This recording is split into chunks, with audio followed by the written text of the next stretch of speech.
Bonjour à tous et bienvenue dans le bazar de Tsubasa à Serradunga. On se retrouve pour ce portail club maillot officiel Inter. Bon, ça change un peu, puis en plus c'est l'Inter Milan.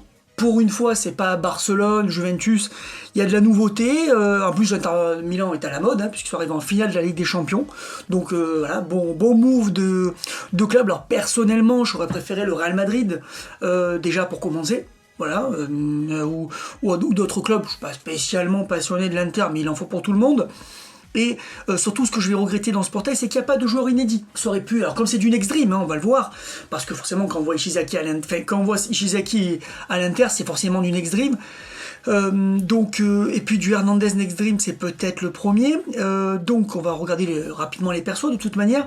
Mais j'aurais aimé un perso inédit. Vu que c'est Next Dream, ils ont une certaine liberté. Ils auraient pu sortir un joueur réel avec un faux nom, un joueur qui a particulièrement marqué l'histoire de l'Inter.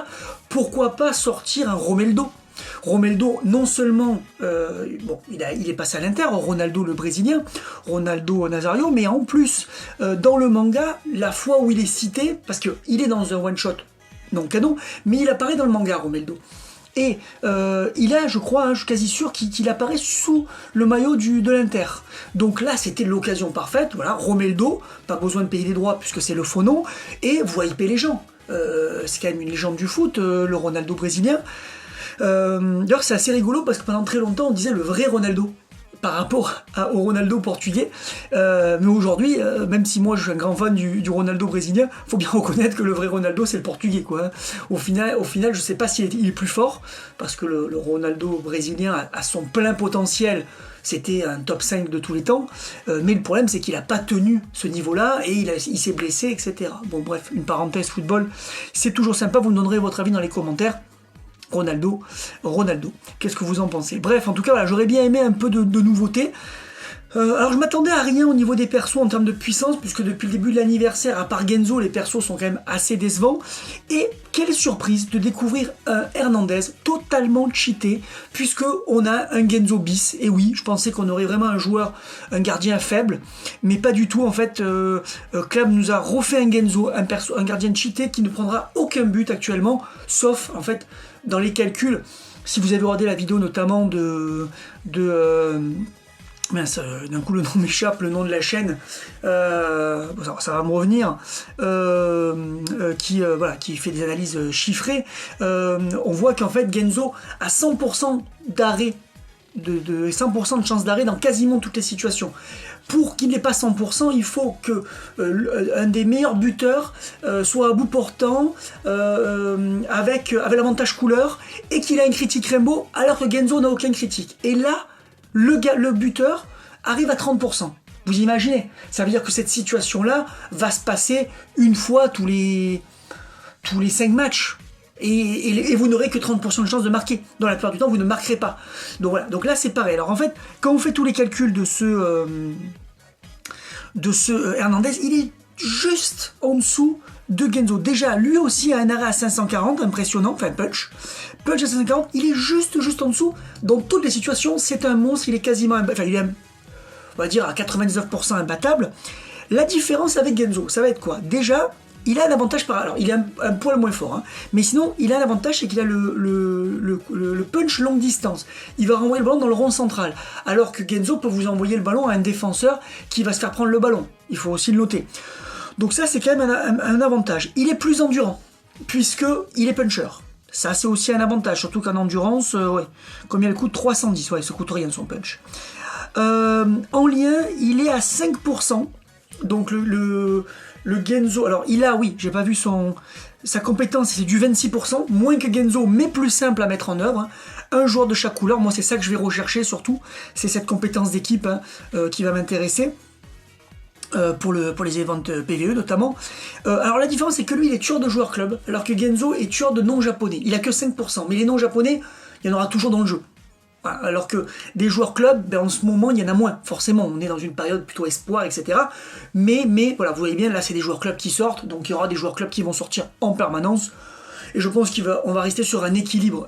Alors là c'est vrai que Le Yuga Rising Sun d'il y a 6 mois est toujours un des meilleurs buteurs du jeu si vous lui mettez surtout le dernier tir qui est sorti. Et c'est pas un joueur club. Donc voilà. Mais il n'a pas besoin de ça pour arrêter les tirs. Hein. Surtout qu'il est rouge. Il n'y aura pas d'avantage couleur du Yuga. En plus, alors oui, il apporte, j'ai arrêté là-dessus, 5%, mais il donne 5% de plus aux défenseurs rouges. Alors c'est très très précis, mais c'est très fort, 5% de plus. Et les défenseurs rouges, voilà, c'est pas non plus la condition la plus difficile à faire. Il a l'anti-scellement très bien parce que lui, il a qu'un seul arrêt, punch à 540, contrairement à Genzo qui peut avoir 2 arrêts à 540, donc ça c'est très bien. Et il recharge il remplit la cage pleine puissance de 25% à chaque parade. Et ça c'est très fort parce qu'il va faire des parades. C'est un gardien, vous allez tirer 10 fois, il va arrêter 9 fois. Ou peut-être même 19 fois sur 20. Donc 19 fois sur 20, il va remplir votre cage pleine puissance. Alors d'habitude, c'est pas terrible ce genre de passif. Sauf que là, on est sur un gardien qui va faire tellement d'arrêts que votre jauge va se remplir à une vitesse colossale. Donc essayez de l'épuiser. Peine perdue, c'est un puncher. Et en plus, vous allez remplir la jauge pleine puissance de l'adversaire. Donc au global, franchement, c'est très serré avec Genzo. Est-ce qu'il est moins intéressant que Genzo? Pour moi, non, parce que même s'il est un poil moins fort dans la situation de base, il a des gros avantages. Cache pleine puissance, punch longue distance. Pour moi, c'est vraiment kiff, et ça, c'est incroyable. Voilà pour ce Hernandez. Le Ishizaki, très fort, voilà, très fort, rien à dire. Hein. Beaucoup de stats, hein, évidemment. 40 000 en défense, 32 000 en physique, c'est très fort. Et 10% sur les ailes. Donc voilà, jouer sur le côté de préférence. Avec en plus, alors 5% de lien et 5% de bouclier, c'est ce qui se fait de mieux. C'est, je pense, même le numéro 1 dans son domaine. Donc rien que pour ça, il vaut le coup. En plus, il a une bonne lecture, 20%. Donc autant vous dire qu'en bonne lecture, il prendra tous les ballons. Et en plus, si vous prenez le ballon, il vous met un malus de 20% pour la prochaine action. C'est-à-dire qu'il vous tue l'attaquant. L'attaquant, il n'est pas passé parce qu'il a fait la bonne lecture. À l'occasion d'après, l'attaquant est mort. Hein. 20% de malus, ça va le tuer en fait. Donc vous le tuez pour l'occasion d'après. C'est très très fort et il a courage. Voilà, ça en fait un joueur particulièrement endurant. Il arrive avec une nouvelle interception à 475. Très très bien. Je crois que c'est une nouvelle interception, donc je suis même pas sûr. Il a son meilleur contre et il a pas son meilleur tacle, mais bon, c'est pas le plus mauvais non plus. Donc très bon joueur. Le défaut qu'il va avoir par rapport à ce qui se fait, c'est qu'il n'a pas d'auto-interception et on sait à quel point c'est fort. Alors après c'est bien, hein. Moi je suis pour qu'il y ait de moins en moins d'auto-interception dans les joueurs qui sortent. Parce que voilà, ça rend fou qu'il y ait trop d'auto-interception, mais voilà, par rapport à ce qui se faisait avant, il faut quand même le signaler, pas d'auto-interception. Alors pas d'auto-compte, c'est pas gênant parce que il est plutôt fait pour jouer sur le côté, même s'il est très fort en contre, hein. Pas de problème là-dessus. Donc un très très bon joueur. Ah oui, on n'a pas regardé sa compétence d'équipe, ça va être très très important. Compétence d'équipe à l'ancienne, 25%. Voilà, je pense qu'il y a peut-être qu'Hernandez qui va avoir une compétence d'équipe nouvelle génération, c'est pour ça que je vais surtout viser Hernandez. Ah non, je dis des bêtises. Shingo là aussi, voilà, donc je vais viser les deux. Pour avoir... en fait, ce qui est bien là, c'est qu'il suffit d'avoir 3,26%, peu importe qui c'est, puisque c'est c'est pas en fonction de la nationalité ou quoi que ce soit, c'est le même à chaque fois. Donc, alors moi j'en ai deux. J'ai Yuga et Tsubasa. Donc voilà, il me faudra au moins un troisième. Après, plus vous en avez, mieux c'est. Parce que si c'est un event européen, il vous faut 3 Européens qui est ça. Donc lui... il a assistance, voilà. Moi, ça c'est une déception parce que c'est très fort assistance, donc en fait il se téléporte, il participe à tout duel 1 contre 1 dans une zone autour de lui. C'est très très fort, et en plus il a une économie d'endurance quand il rejoint, sauf que je croyais qu'ils avaient arrêté ça. Voilà, on n'en avait plus depuis le début de l'anniversaire, je croyais qu'ils avaient arrêté parce qu'ils avaient compris que c'était trop fort, que ça gâchait le PVP, et là ça revient. Une fois de plus, je trouve que les coups PVP c'est devenu beaucoup plus intéressant que le PVP classé. Il arrive avec tacle interception, voilà, c'est ce qu'il lui faut de toute façon, il manque juste la passe. Vous pouvez lui donner avec la boutique de TS, avec les points de TS ou les Dream Ball, donc il n'y a pas de problème.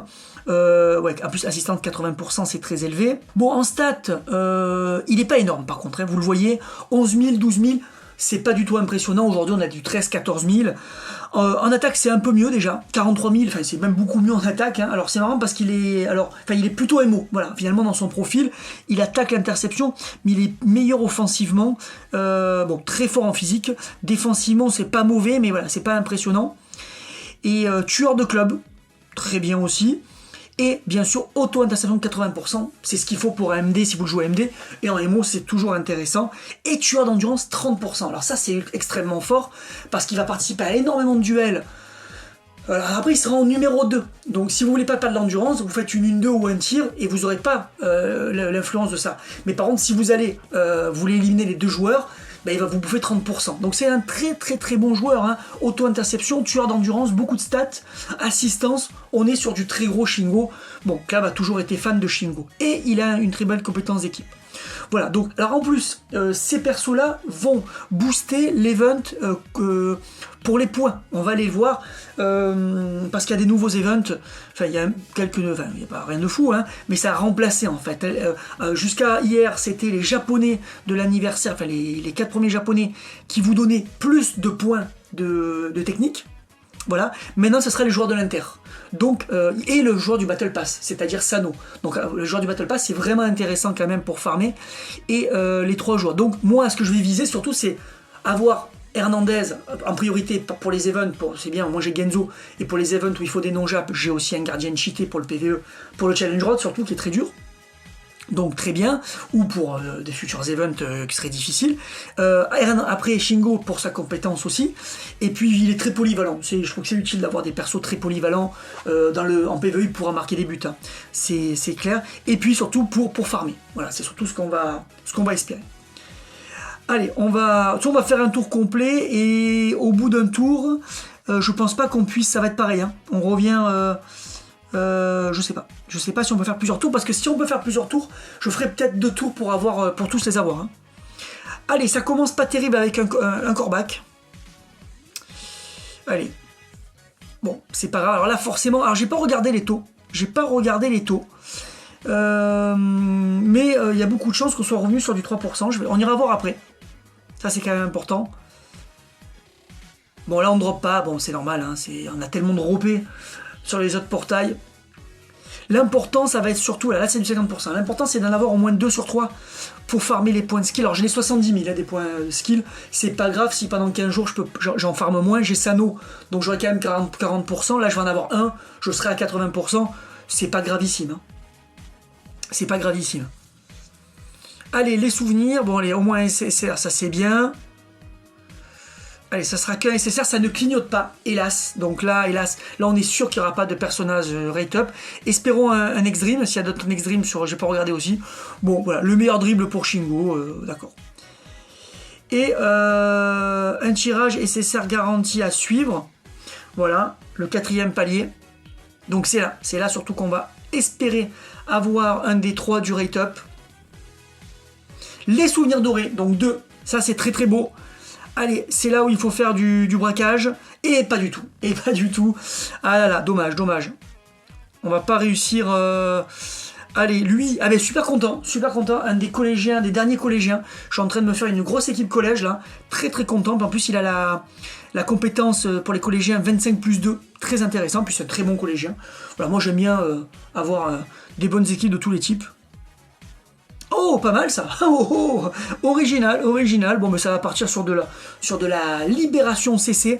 C'est intéressant la libération CC pour les joueurs défensifs, parce que défensifs parce qu'ils doivent être assez complets. D'ailleurs, c'est marrant ça quand même, hein. Je n'avais pas parlé à l'époque. Je sais pas si j'avais parlé de ce perso, je crois pas. Mais un collégien tueur de Rising Sun, c'est quand même un concept très original, hein. Voilà, très original. Tueur de non-jap, pourquoi pas? Même si faudrait que ce soit tueur de Jap ou tueur de collégien. Alors collégien c'est pas très intéressant. Tueur de Rising Sun, bon voilà. Alors bon, là on a 30% de chance d'avoir un des 3 nouveaux joueurs. Alors en plus ils vont être très rares, hein. C'est des joueurs en maillot officiel et en club. Et ça c'est les plus rares, hein. C'est ceux qui reviennent le moins. Donc si vous les ratez là, dites-vous qu'ils reviendront pas avant très longtemps, ils reviendront peut-être qu'une fois, hein. Allez, on n'aura pas les 30%, bon voilà, on n'aura pas eu... Heureusement qu'on a eu le Kishida, parce que clairement c'était pas une belle invocation. Mais depuis le début de l'anniversaire, on a eu beaucoup de chance, hein. Après le Genzo, on a dû aller à la pitié, remarque. On peut pas appeler ça de la chance. Allez. On termine, allez, on va espérer avoir le Hernandez. Le Hernandez, c'est mon choix prioritaire. C'est le plus fort, et avoir des gros gardiens, c'est quand même la priorité toujours dans le jeu. même si le Genzo va suffire à la plupart des events. Et bien sûr, c'est celui que je voulais le moins, celui qui n'a pas la compétence, celui qui est... ouais, non, vraiment pas, voilà, vraiment pas intéressant. Bon, après on peut toujours aller à la pitié, hein, mais voilà, on revient après à du normal, hein, on peut pas faire plusieurs tours, ça ils ont supprimé, c'est dommage. Certainement parce qu'il y a des comptes avec 8000 Dream Ball et qui savent que sinon on peut tout récupérer.